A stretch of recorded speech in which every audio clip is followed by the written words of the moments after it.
दिल्ली में साफ कर दिया हो, आपने इनको माफ कर दिया। और उसके माफी के बाद भी मुझे लगता है, अभिषेक मनु सिंघवी जी ने कहा था, तो मैं भी ये कहना चाहता हूं, आप साथ में आए हैं दिल्ली के इस बिल पे, दिल्ली की जनता के लिए आए हैं या किसी और कारण से आए हैं, ये दिल्ली की समझदार जनता समझती है। तो मैं भी एक पंक्ति कहना चाहूंगा कि शाम तक सुबह की नजरों से उतर जाते हैं, इतने समझौतों पे जीते हैं कि जमीर भी मर जाते हैं।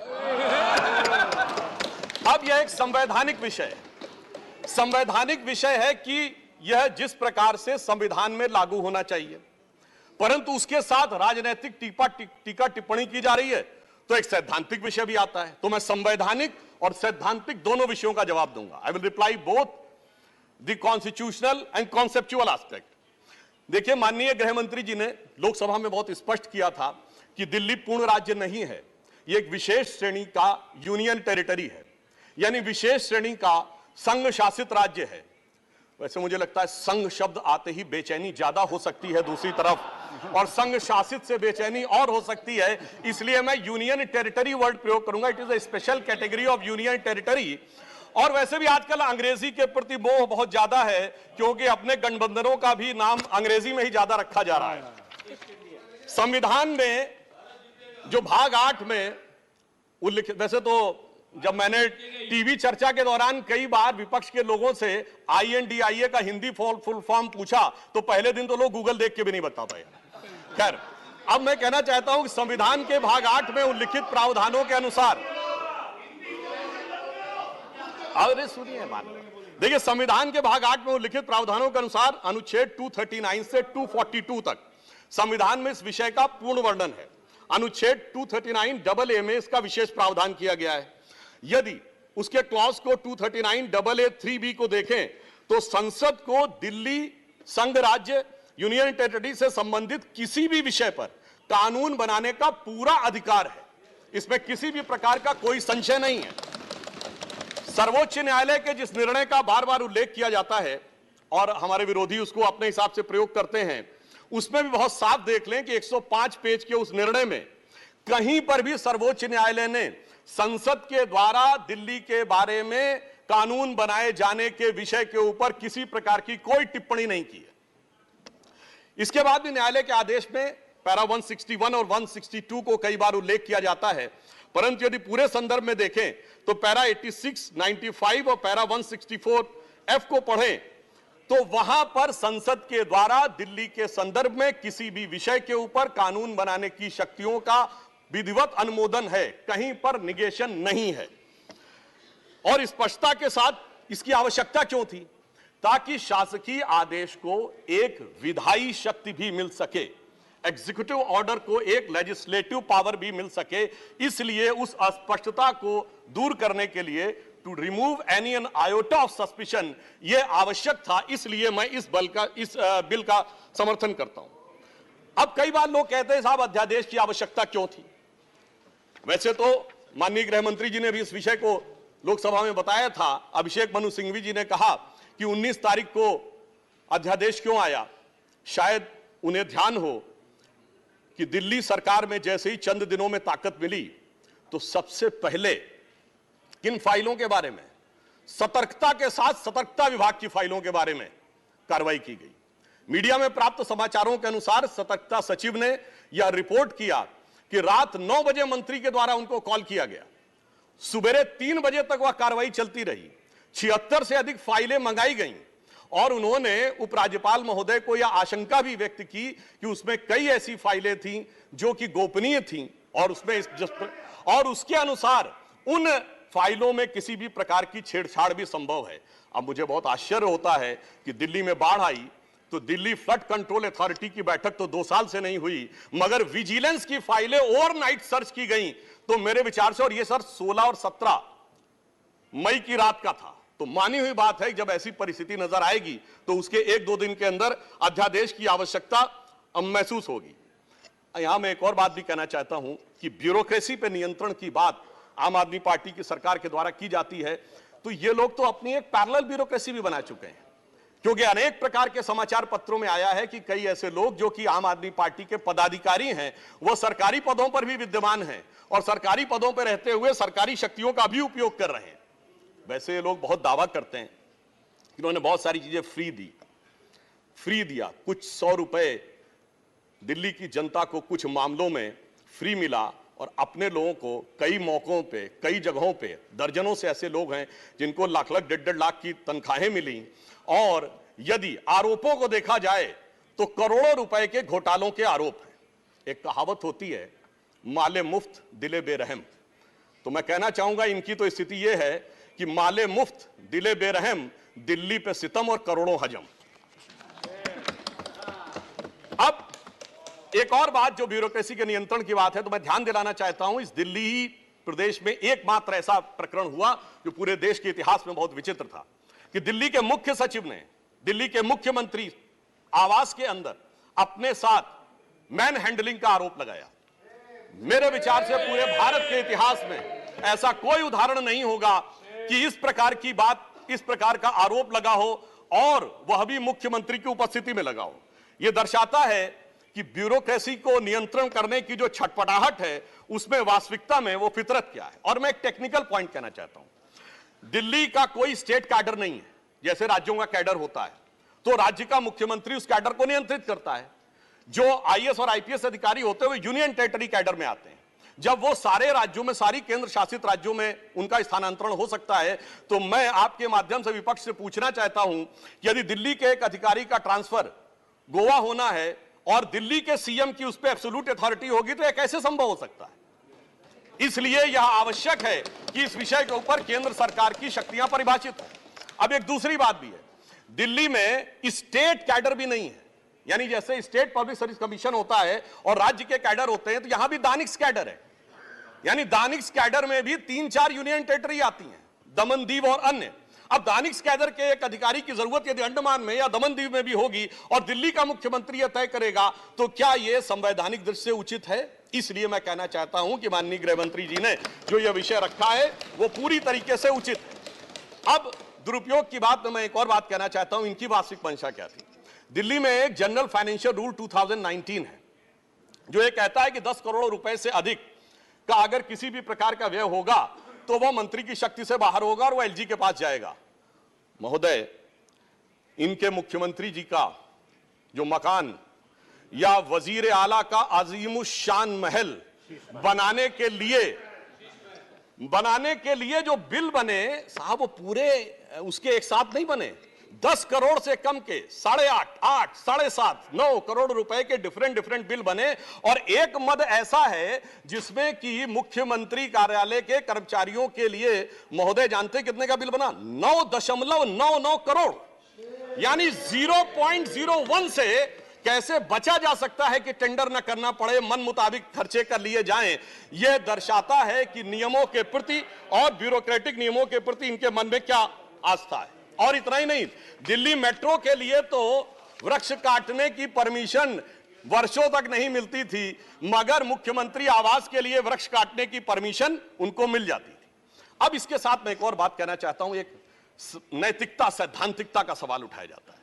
तो मैं कोट करना चाहता हूं कि दिल्ली के मुख्यमंत्री जी ने, जिनका वो आलीशान शीश महल बना हुआ है, उन्होंने 27 अक्टूबर 2013 को शीला दीक्षित जी के विषय में लिखा था ट्वीट, और उनको मैं कोट कर रहा हूं। उन्होंने कहा कि दिल्ली की मुख्यमंत्री शीला दीक्षित जी के घर में 10 एसी लगे हैं। मैंने तो सुना है कि बाथरूम में भी एसी लगे हैं। कौन भरता है इस एसी का बिल? और आगे वो कहते हैं, मेरा तो कलेजा कांप उठता है ये सोचकर कि दिल्ली की 40% जनता झुग्गियों में रहती है, तो कोई मुख्यमंत्री ऐसे आलीशान घर में कैसे रह सकता है। मैं कहना चाहता हूं, देखिए, केजरीवाल जी का कलेजा कापा हो या ना कापा हो, रूह कापी हो ना कापी हो, रूह है क्या है, किसकी रूह है, उस पर मैं टिप्पणी नहीं करना चाहता। मगर मैं एक बात जरूर कहना चाहता हूं कि शीला दीक्षित जी जहां भी होंगे उनकी रूह को बहुत तकलीफ हो रही होगी कि जब उनके ऊपर ऐसी बातें करने वालों के साथ वो सारे लोग आज आकर खड़े हुए होंगे। वैसे महोदय, उनके घर में 10 एसी थे, यहां तो 15 टॉयलेट भी हैं। और इतना ही नहीं, 1-1 करोड़ रुपए के पर्दे भी लगे हुए हैं। 1 करोड़ रुपए के पर्दे का एस्टीमेट है। और इतना ही नहीं, अब सुनिए, उनके सामने एक दूसरी समस्या हो गई है कि अभी तक जो बातें चल रही थी, अब उनके सामने यह समस्या है कि उन चीजों को कैसे छुपाएं। देखिए, मैं इनके लिए कहना चाहूंगा कि अब उनकी फितरत जग जाहिर हो चुकी है। तो आज आम आदमी पार्टी की स्थिति यह है कि अब जो चेहरे से जाहिर है, छुपाएं कैसे, तेरी मर्जी के मुताबिक नजर आए कैसे। अब इस घर को सजाने का तसव्वुर हुआ बात की बात, अब तो मुश्किल है कि इस घर की हकीकत को छुपाएं कैसे।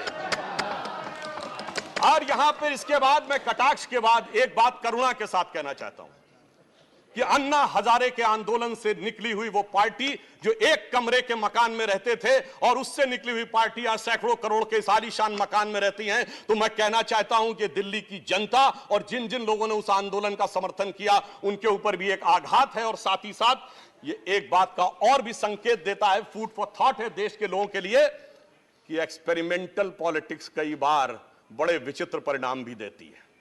अब किसी नए नवेले प्रयोग को आजमाने का वक्त नहीं है, बल्कि आजमाए हुए मोदी जी के नेतृत्व को चमकाने का वक्त है। और बहुत से लोग ये कहते हैं, संवैधानिक नैतिकता का प्रश्न उठाते हैं कि अध्यादेश क्यों लाया गया। अध्यादेश के लाने का तात्कालिक कारण मैंने बता दिया, और वैसे मैं अपने विपक्ष के लोगों के सुलभ संज्ञान के लिए बता देना चाहता हूं कि इन लोगों ने कितनी बार अध्यादेश लाए हैं। नेहरू जी की सरकार में 70 बार, इंदिरा जी के जमाने में 77 बार, राजीव जी के समय में 35 बार, नरसिम्हा राव जी के समय में 77 बार, मनमोहन सिंह जी के समय में 61 बार, और जो यूनाइटेड फ्रंट गवर्नमेंट बनी थी भाजपा विरोध में, उसमें 1.5 साल में 77 बार। तो मुझे लगता है अध्यादेश का विषय उठाने से पहले इस अंक गणित को भी देख लेना चाहिए। अब मैं एक और बात कहना चाहता हूं, जो संविधान की दुहाई देते हैं उनके लिए, ये तो वो लोग हैं सभापति महोदय जिनकी संविधान में क्या आस्था है। इन्होंने संसद के द्वारा पारित सीए कानून के खिलाफ विधानसभा में प्रस्ताव पारित कर दिया। यह संविधान का सम्मान है। और वो सिटीजनशिप अमेंडमेंट एक्ट था, नागरिकता का विषय तो पूर्ण राज्य का भी विषय नहीं हो सकता, और तो उसके बावजूद दिल्ली सरकार ने पारित कर दिया। तो इसका अर्थ हुआ कि ये जिस प्रकार के कार्य करते हैं उनका संविधान में कोई आस्था नहीं है। और अभिषेक मनु सिंघवी जी अभी कह रहे थे इलेक्टेड गवर्नमेंट, तो मैं याद दिलाना चाहता हूं, after the 72nd and 73rd constitutional amendment there are 3 tier of government, जिसमें एक म्युनिसिपल और जिला पंचायत, एक स्टेट और एक सेंटर। तो मान्यवर, ये तो राजीव गांधी जी लाए थे। तो आपके मन में ना ऊपर वाली इलेक्टेड गवर्नमेंट के लिए सम्मान है, ना नीचे वाली, क्योंकि चंद महीने पहले तक तो ये एमसीडी से भी लड़ते थे और दिल्ली से भी लड़ते थे। तो जब आप कॉन्स्टिट्यूशनल वैलिडिटी की बात करें तो मेरे विचार से तीनों गवर्नमेंट की बात होनी चाहिए, और केंद्र सरकार के संबंध में केंद्र से अधिक संवैधानिक शक्ति इलेक्टेड गवर्नमेंट में इस विषय के ऊपर किसी और की नहीं हो सकती। और मैं एक और बात वेदना के साथ कहना चाहूंगा, ये तो वो लोग हैं जिन्होंने गणतंत्र दिवस की परेड पर भी संवैधानिकता की बात करते हैं, जिस दिन संविधान लागू हुआ उसकी पूर्व संध्या पे प्रदर्शन किया था। महोदय, मैं बताना चाहता हूं कि जिस समय इमरजेंसी लगी थी तब भी हमने कभी 15 अगस्त और 26 जनवरी के दिन राजनीति करने का प्रयास नहीं किया। तो वो लोग जब संवैधानिकता की दुहाई देते हैं तो बहुत आश्चर्य लगता है। और जब बार बार यह स्पष्ट किया जा चुका है कि फुल स्टेट नहीं है महोदय, मगर ये फुल स्टेट से भी संतुष्ट होने वाले नहीं है, इन्हें तो सुपर स्टेट चाहिए। और फुल स्टेट से सुपर स्टेट की दौड़ में मुझे डर इस बात का है कि मेंटल स्टेट में भी ना पहुंच जाए कहीं, तो कोई आश्चर्य की बात नहीं हो सकती है। और यह बात इसलिए कह सकते हैं कि 49 दिनों की वो सरकार, जब कांग्रेस पार्टी ने इनकी पालकी ढोकर सत्ता की दहलीज पहली बार पार कराई थी, उसके द्वारा अगर आप पारित इनका लोकपाल विधेयक देख लें तो उसमें संसद और सुप्रीम कोर्ट और जाने क्या क्या सारी चीजों को एक में मिला लिया गया था। और मैं एक बात और कहना चाहता हूं, ये तो वो पार्टी देश का संविधान छोड़िए, अपनी पार्टी के संविधान में आस्था नहीं रखती। जब आम आदमी पार्टी बनी थी तो उसके संविधान में व्यवस्था थी कि उनका अध्यक्ष या संयोजक 3 वर्ष के लिए होगा और अधिकतम 2 बार होगा। मगर जो मीडिया में प्राप्त समाचारों के अनुसार 3 साल पहले उन्होंने वो संविधान में चेंज कर दिया, यानी अब जीवन पर्यंत या अपनी इच्छा के प्रसाद पर्यंत केजरीवाल जी इस विषय के ऊपर रह सकते हैं। तो मैंने इसलिए कहा ना, अपने संविधान के बारे में बात करिए। और मैं ये भी कहना चाहता हूं कि इन्होंने अपनी कार्यकारिणी में ऐसे भी प्रस्ताव पारित किए हैं संविधान के संदर्भ में कि साहब इनके यहां परिवार के भी कितने लोग काम कर सकते हैं, जो मेरे विचार से बड़ी बड़ी परिवार वाली पार्टियों ने भी कभी अपने पार्टी के प्रस्तावों में इन प्रस्तावों को नहीं पारित किया होगा। और मैं ये भी कहना चाहता हूं कि बहुत आश्चर्य लगता था कि जब ये इंडिया अगेंस्ट करप्शन के स्वरूप से आगे बढ़े थे, तब एक ही पंक्ति में बता देना चाहता हूं, क्योंकि जब आप इसकी बात करते तो क्या क्या नहीं था, कहां से बात शुरू हुई थी। हम राजनीति में नहीं आएंगे, फिर कसम खाते कांग्रेस का साथ नहीं लेंगे, फिर उसके बाद बंगला नहीं लेंगे, फिर शपथ खाते हैं गाड़ी नहीं लेंगे, फिर शपथ खाते हैं सुरक्षा नहीं लेंगे, और आज स्थिति यह है। मैं सिर्फ यह कहना चाहता हूं कि जितनी बातें ये कहते थे वो सारी चीजें आवश्यक हैं, मगर यह दर्शाता है, क्योंकि मैं किसी की सुरक्षा के प्रति खिलवाड़ करने की बात नहीं करता। पंजाब जैसा राज्य संवेदनशील है, वहां के मुख्यमंत्री के पास सुरक्षा होनी चाहिए, परंतु मैं सिर्फ यह कहना चाहता हूं कि यह इस बात में जो कहना चाहते हैं कि इन्होंने कितना बदलाव किया है मान्यवर, इसलिए कभी कभी इनके 10 वर्ष के अंदर चरित्र में इतना बदलाव, ये कहते हैं सबसे जल्दी सत्ता में आए। महोदय, मैं कहना चाहता हूं भारतीय जनता पार्टी और जनसंघ, हम 1951 बने, हमने 72 साल में कभी कांग्रेस से समझौता नहीं किया, इन्होंने 72 दिन में समझौता किया, तब ये सत्ता में आए।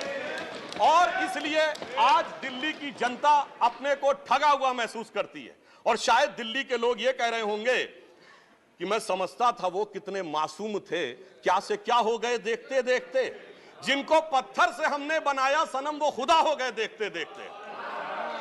और मैं एक और बात भी कहना चाहता हूं संक्षेप में, मेरे विचार से इनको अध्यादेश पढ़ना चाहिए, संविधान पढ़ना चाहिए और दिल्ली का अधिनियम पढ़ना चाहिए, क्योंकि अपने को कहते हैं सबसे पढ़े लिखे मुख्यमंत्री।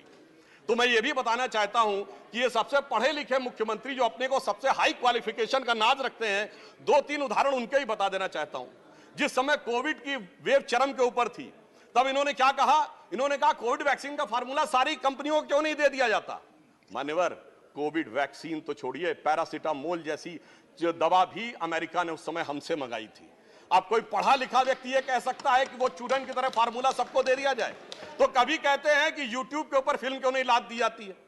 अरे भाई, वो सरकार का अधिकार का क्षेत्र नहीं है। और फिर इतना ही नहीं, सिंगापुर में इनको बुलाया, इनविटेशन आता मेयर्स कॉन्फ्रेंस का, तो मुख्यमंत्री होते हुए जाना चाहते हैं। तो मेरे विचार से कम इनको थोड़ा पढ़ना लिखना चाहिए। और एक पढ़ने लिखने पे एक तथ्य मैं जरूर बताना चाहूंगा, जब न्यूयॉर्क टाइम्स अखबार में इनकी तारीफ निकली थी तो इनके मुंह से निकल गया था कि दुनिया का सबसे बड़ा अखबार, और उसमें इतनी तारीफ निकलवाना आसान नहीं है। वैसे निकलवाना शब्द निकल गया था, मगर मैं पढ़े लिखे मुख्यमंत्री को यह भी बताना चाहता हूं महोदय कि न्यूयॉर्क टाइम्स दुनिया का सबसे बड़ा अखबार नहीं है, वो है यमुनी शिंबुन जापान का। अमेरिका का भी सबसे बड़ा अखबार वो नहीं है, वो यूएसए टुडे। और इतना ये समझिए, इतना ही नहीं, भारत का times of India, Dainik Bhaskar, और वो भी उनसे अधिक है। तो मैं सिर्फ ये बताता हूं, अरे भाई, जिस अखबार का नाम लेते हैं कम से कम उनको तो पढ़ लेना चाहिए था।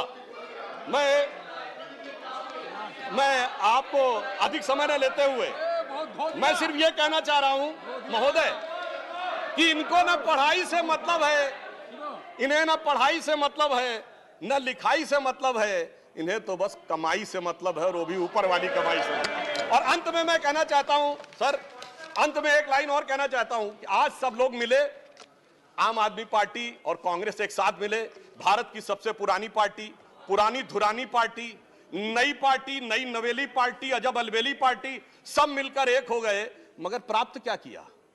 दोनों ने सिद्धांतों से समझौता किया, और कांग्रेस ने भी इतना सयाना दांव चला कि इन्होंने अगर उनका हाथ पकड़ के दिल्ली अध्यादेश पर समर्थन लिया हो तो अविश्वास प्रस्ताव ले आए, लीड उनको मिल गई। तो इसलिए मैं कहना चाहता हूं अंत में कि इन लोगों को आखिर में क्या प्राप्त हुआ, ये पंक्ति कह के समाप्त करता हूं कि इनको विधेयक भी नहीं मिला और सम्मान भी नहीं मिला, यानी इज्जत भी गई, बात भी नहीं मिली। तो एक पंक्ति कहता हूं, न तुम ही मिले, आप लोगों के लिए लागू है, न तुम ही मिले न मयस्सर तुम्हारी दीद हुई, दीद मतलब साइट, न तुम ही मिले न मयस्सर तुम्हारी दीद हुई, तुम ही कहो ये मुहर्रम हुई कि ईद हुई। धन्यवाद।